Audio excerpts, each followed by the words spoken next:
Diante da rebeldia. Quando o espírito de rebeldia se te aproxime do coração, segregando frases como estas, não adianta fazer o bem, ou não merece sofrer. Aguça os ouvidos da própria alma para que possas recolher as grandes vozes inarticuladas da vida. No alto, constelações que te habituaste a admirar, dizem-te no pensamento, antes que o teu raciocínio nos visse a luz, já obedecíamos ao Supremo Senhor para servir, enquanto que a terra te afirmará, não és mais que um hóspede dos milhões que carrego há milênios. Em torno de ti, a árvore falará, esforço-me de janeiro a dezembro a fim de dar os meus frutos por alguns dias, em nome do Criador. Entretanto, além disso, preciso tolerar o rigor ou a diferença das estações, aprendendo a memorizar.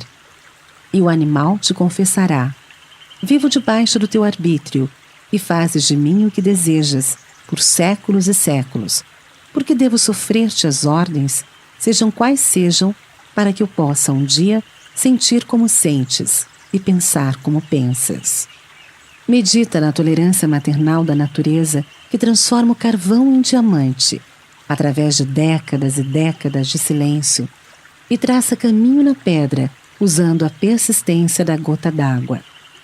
Contempla a peça de aço polido e reflete em que ela jamais seria o que é sem os golpes do fogo que lhe ajustaram os elementos. E quando sacies a própria fome, dedica um instante de reconhecimento ao pão de que te serves, recordando que nunca lhe terias a bênção se a humildade não lhe caracterizasse a tarefa. Não interpretes a disciplina por tirania e nem acuses a obediência de escravidão. Trabalha e serve com alegria. Oferece a paz de todos o concurso que a harmonia te pede. Rebeldia ao orgulho, impondo cegueira ao coração. Não há progresso sem esforço, vitória sem luta, aperfeiçoamento sem sacrifício, como não existe tranquilidade sem paciência. Reflete na infinita bondade que preside o universo a cercar-nos de amor em todas as direções, e reconheceremos que se transformações dolorosas no campo da existência muitas vezes nos transfiguram em crisálidas agoniadas de aflição ao impacto das provações necessárias. A dor é o instrumento invisível de que Deus se utiliza para converter-nos, a pouco e pouco, em falenas de luz.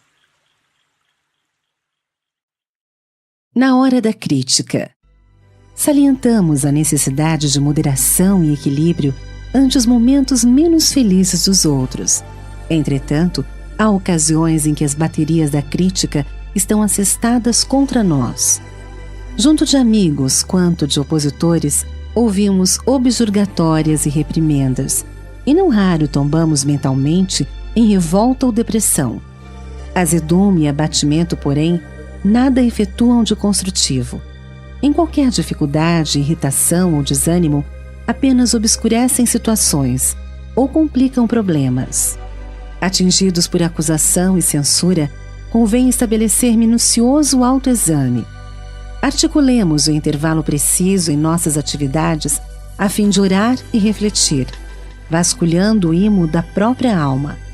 Analisemos sem a mínima compaixão por nós mesmos todos os acontecimentos que nos ditam a orientação e a conduta, sopesando fatos e desígnios que motivaram as advertências em lide, com rigorosa sinceridade.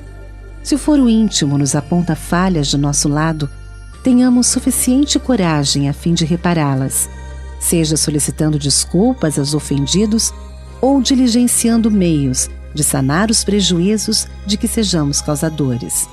Entanto, se nos identificamos atentos ao dever que a vida nos atribui, se intenção e comportamento nos deixam seguros quanto ao caminho exato que estamos trilhando em proveito geral e não em exclusivo proveito próprio, saibamos acomodar-nos à paz e à conformidade. E embora a reclamação e tumulto que cerquem, prossigamos adiante, na execução do trabalho que nos compete, sem desespero e sem mágoa, convencidos de que acima do conforto de sermos imediatamente compreendidos, vige a tranquilidade de consciência no cumprimento de nossas obrigações. Mais vale.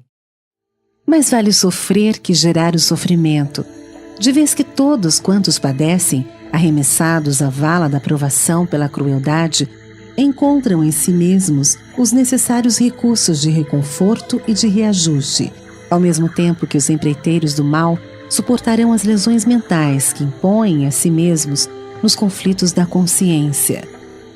Mais vale arrastar os constrangimentos do escárnio que se nos atire em rosto que surgir contra o próximo os látegos da ironia, porque as vítimas da injúria facilmente se apoiam na fé com que renovam as próprias forças, ao passo que os promotores do sarcasmo transportarão consigo o fel e o vinagre com que acidulam os sentimentos alheios.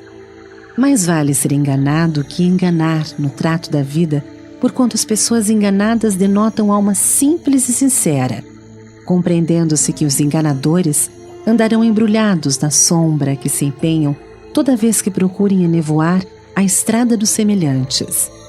Mais vale ser criticado em serviço que criticar, de vez que os perseguidos por zombaria ou maledicência no trabalho respeitável a que se afeiçoam estão produzindo bem que são capazes de realizar, entendendo-se que os censores ficam naturalmente na obrigação de fazer mais e melhor do que aqueles aos quais intentam levianamente reprovar. Em matéria de decepções e desilusões, sempre que te vejas à frente daqueles que te ludibriam a confiança, lembra-te de Jesus e ora por eles, porque enquanto os que choram lavam os olhos espirituais para a descoberta de novas trilhas de progresso e renovação no campo da vida, os que fazem as lágrimas carregarão as correntes invisíveis da culpa. Não se sabe até quando. Mais vale. Mais vale sofrer que gerar o sofrimento, de vez que todos quantos padecem, arremessados à vala da provação pela crueldade, encontram em si mesmos os necessários recursos de reconforto e de reajuste, ao mesmo tempo que os empreiteiros do mal suportarão as lesões mentais que impõem a si mesmos nos conflitos da consciência. Mais vale arrastar os constrangimentos do escárnio que se nos atire em rosto que surgir contra o próximo os látegos da ironia, porque as vítimas da injúria facilmente se apoiam na fé com que renovam as próprias forças, ao passo que os promotores do sarcasmo transportarão consigo o fel e o vinagre com que acidulam os sentimentos alheios. Mais vale ser enganado que enganar no trato da vida, porquanto as pessoas enganadas denotam alma simples e sincera, compreendendo-se que os enganadores andarão embrulhados na sombra que se empenham toda vez que procurem enevoar a estrada dos semelhantes.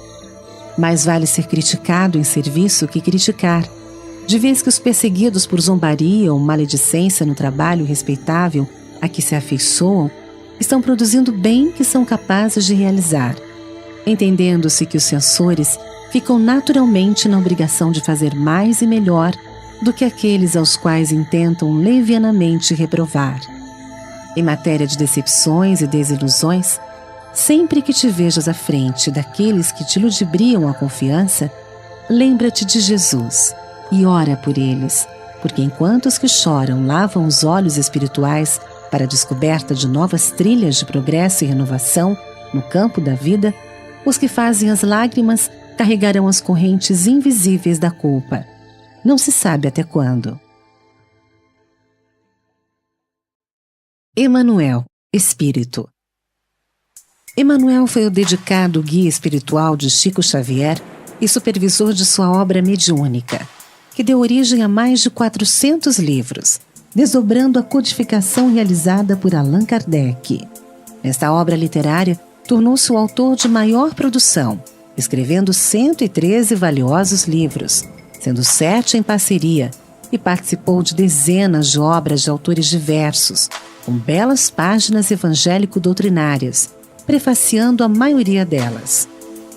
Aliando grande capacidade de análise e rara objetividade, prefaciou prefácios que valem um livro, numerosas outras obras mediúnicas, psicografadas por Chico Xavier, como todas de André Luiz, esclarecendo sabiamente os leitores e valorizando sobremaneira tais produções.